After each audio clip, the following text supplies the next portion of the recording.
Itu kalau seandainya kita tahu tuh dengan orang tersebut gitu, oh ada orang yang sekiranya kita itu iseng lah atau menjaili gitu atau jolim gitu. Kita kalau kita balas gimana itu? Bisa nggak itu?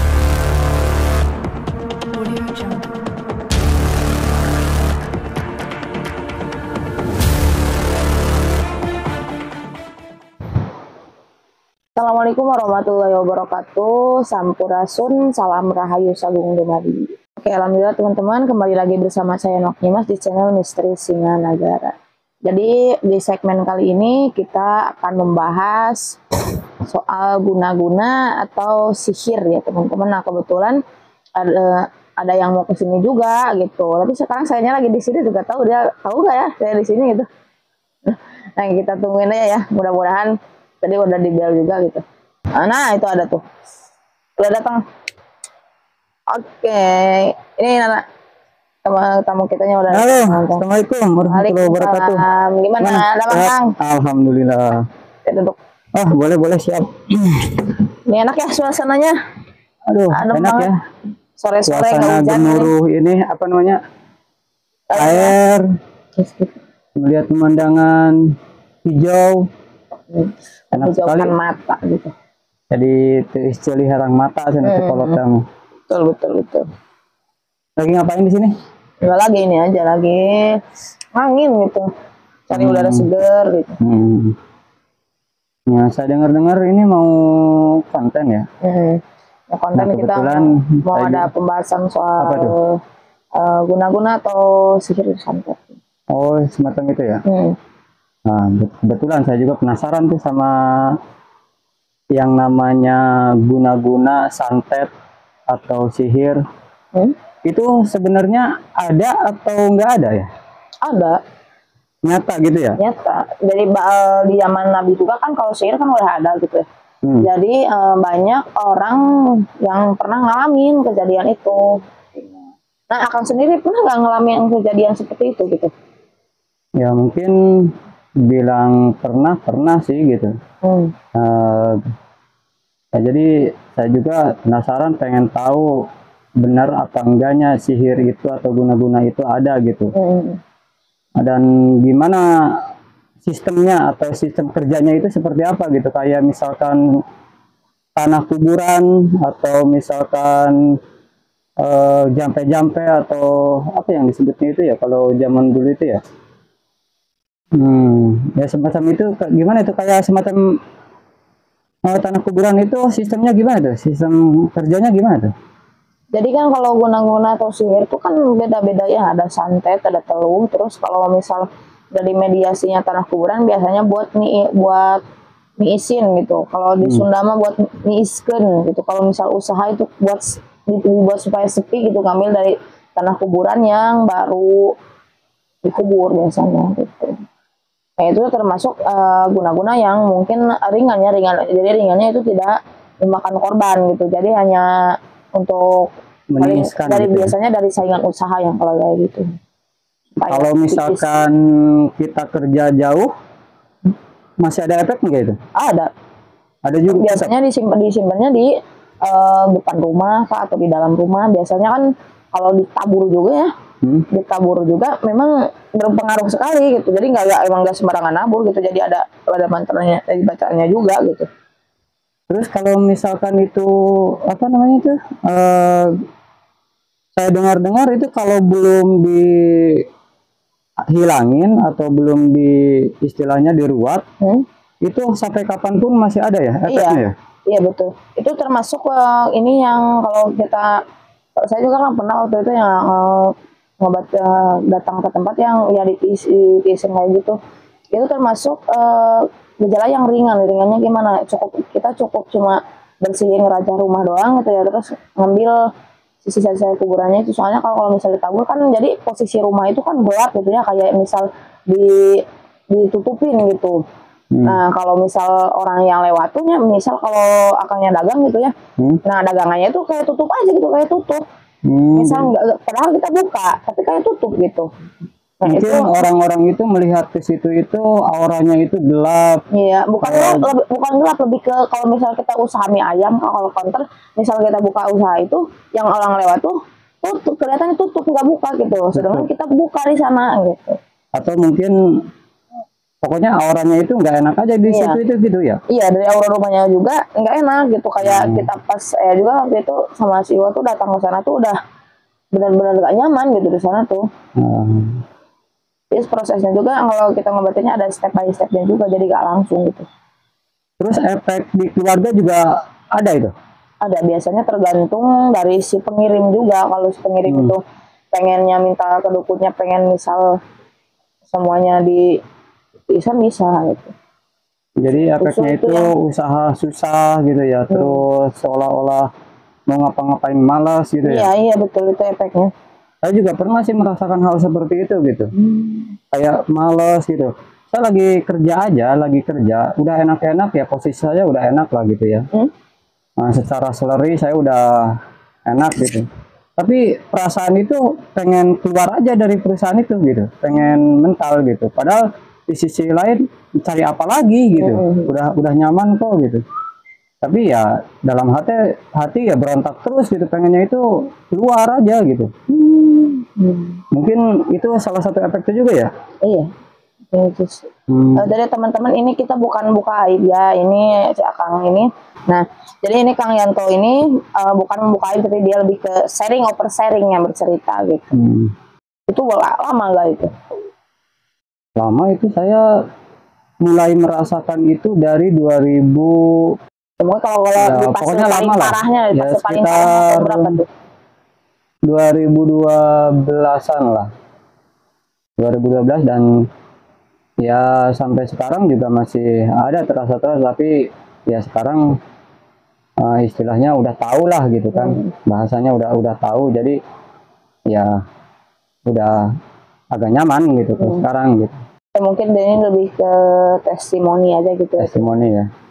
Nah, yang saya pengen tahu itu kalau seandainya kita tahu tuh dengan orang tersebut gitu, oh ada orang yang sekiranya ke kita itu iseng lah atau menjaili gitu atau jolim gitu. Kita kalau kita balas gimana itu? Bisa nggak itu? Bisa, tapi kalau kita balas ya apa bedanya kita dengan dia gitu. Jadi ibaratnya kalau dia dolim ke kita ya, terus kita balas ya sama aja kita. Kalau dia kotor, kita sama aja kotor sama dia gitu. Intinya kan mereka dia udah jahat ke kita, ngapain kita bahas kejahatan dengan kejahatan lagi gitu. Kalau misal rumah kita udah dibersihin, kerja kita udah enak lagi, ya biarin aja, nanti ada Allah yang balas gitu. Karena karma itu tidak akan salah alamat gitu. Tapi berarti awal akhir mereka itu akan merasakan juga gitu. Karena tanpa kita balas juga gitu. Iya betul. Karena apa yang mereka perbuat akan kembali ke diri mereka sendiri. Ibarat kita menanam cabai, dan mungkin kan jadi berbuah jadi timun. Yang intinya apa yang kita tanam itu yang akan kita tuai nantinya gitu.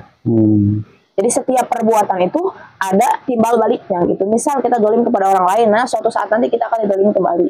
Oh gitu ya.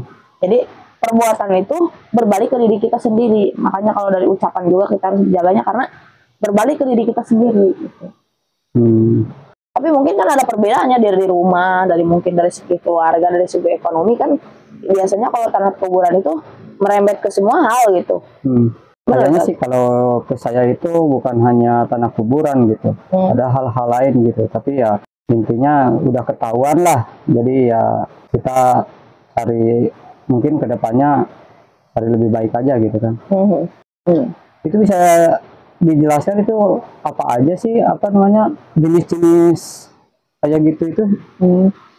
Kalau yang pernah saya tanganin ya, pernah saya obatin itu ada, misalkan di dunia supranatural itu banyak ya, misal ada santet, ada teluh, terus ada guna-guna, terus dari makhluk-makhluk kirimannya itu banyak. Misal kayak ada yang paling parah itu cuma yang paling parah itu santet, karena santet itu lebih parah dari teluh.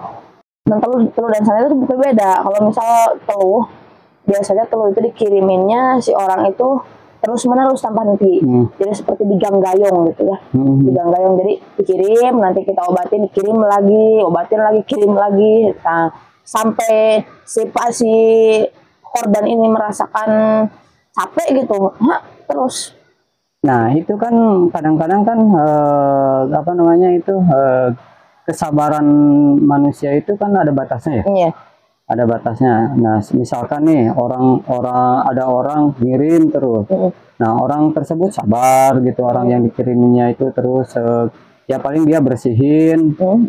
Setelah agak nyaman, kirim lagi, bersihin lagi, ada agak nyaman, kirim lagi. Nah, itu kan ada batasnya juga gitu. Iya. Gimana itu kalau misalkan udah kelewatan batas? Ada batas maksimalnya enggak gitu, misalkan 3 kali kan udah nista marga utama tuh. Nah, mungkin misalkan balikin aja sekaligus gitu biar kapok mereka gitu, gimana tuh? Ya kalau dibalikin mah ya intinya pokoknya di sini tuh saya nggak pernah yang misal ada tamu juga yang bilang balikin, nggak usah, biarin aja, nanti juga dia bakal merasain gitu. Nah yang paling menegangkan itu pas dia ngirim lagi diobatin. Nah itu puncaknya biasanya. Oh, biasanya itu puncaknya. Ada puncaknya. Jadi karena sudah capek mungkin ya si korban itu, terus dia minta bantuan lagi ke ikhtiar gitu kan. Pas diobatin itu bentrok. Nah biasanya di situ diuji siapa yang menang, siapa yang kalah. Kalau misal dia yang kalah, nah dia yang akan merasakan dampak yang paling besar. Karena mungkin kan semuanya tidak berjalan mulus. Misal kan kadang kiriman juga kadang suka meleset gimana. Targetnya ke sini, mungkin ini lagi agak apa, pindah ke siapa. Nah biasanya kayak gitu. Nah kalau misal santet itu yang paling parah, saat paling parahnya gimana? Karena yang memakan korban, kalau santet misal makan korbannya kayak gini. Nyawa ya? Iya. Kadang kan gitu. Kalau santet itu ada yang dijangkanya ada yang 7 hari ya, paling ya, 7 hari, 40 hari, 1 bulan, 1 tahun itu. Menurut saya hal yang paling tragis, dan intinya apapun yang mereka lakukan itu mereka tidak memikirkan konsekuensi hal tersebut gitu, karena mungkin terjurung nafsu ya jadi melakukan hal itu, sedangkan itu ada pertanggungjawabannya nanti gitu. Ini orang lagi sehat ya, ibaratnya lagi enak-enak, orang lagi misal dalam kejayaannya gitu ya, mungkin hati manusia kan kita tidak bisa nebak ya. Nah itu juga kita harus belajar dari sana tuh lebih berhati-hati dari berucap, karena mungkin tidak ada asap kalau tidak ada api ya.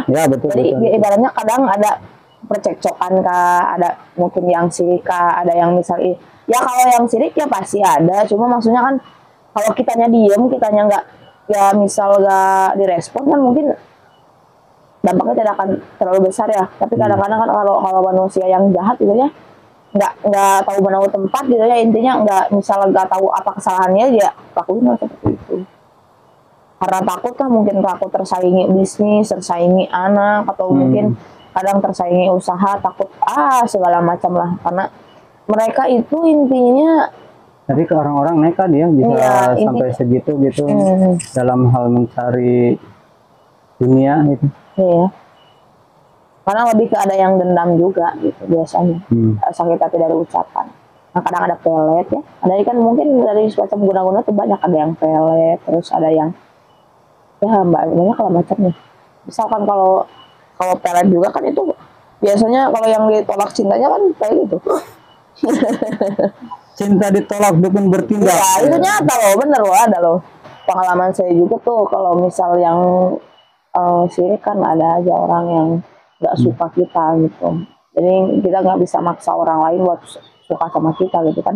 Intinya ada yang sirik, ada yang misal sekarang tuh mereka kan melihat kita bahagia, mereka merasa tersaingi, merasa panas, itu kan hak kita ya intinya, karena kehidupan itu Allah yang ngatur gitu.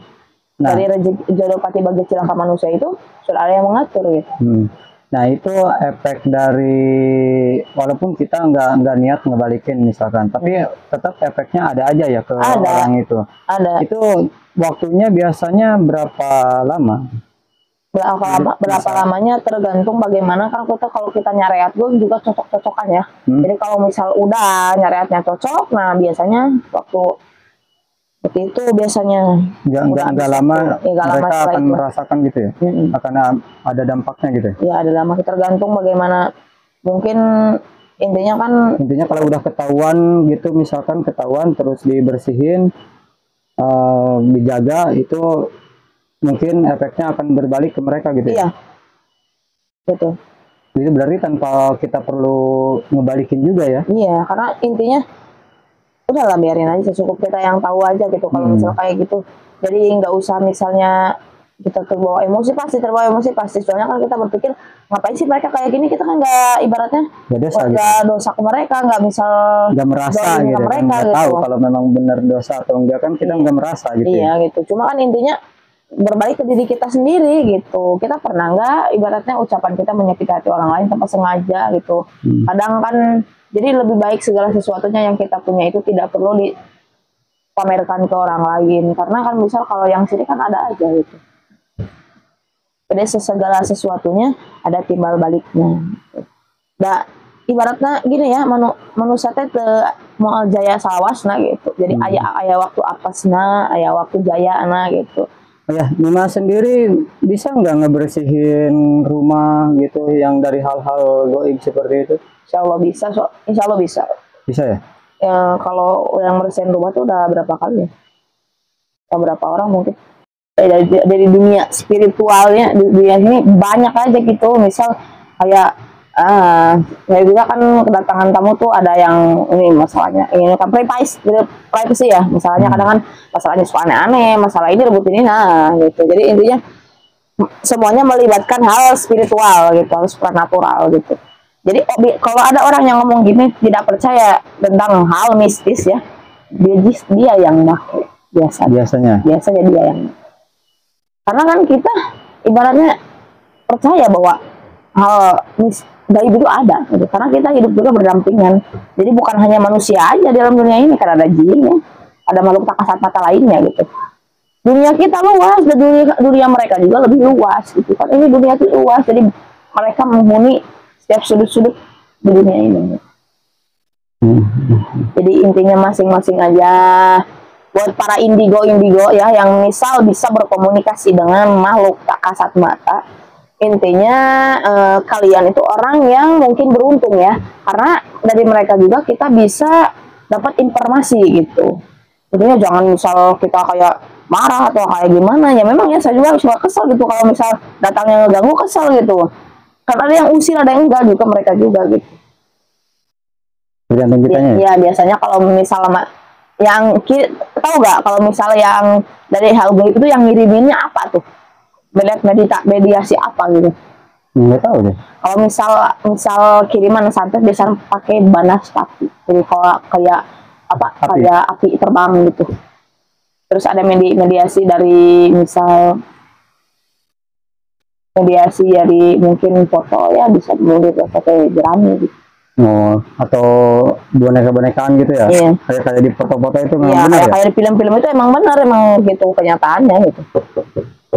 Oke, mungkin ini sekedar kita cerita membahas menambah wawasan teman-teman. Intinya dimanapun kita tetap jaga ucapan, jaga lisan, karena orang jahat itu tidak selalu musuh kita. Kadang ada musuh dalam selimut gitu. Jadi orang yang terlihat baik itu belum tentu benar-benar baik hatinya.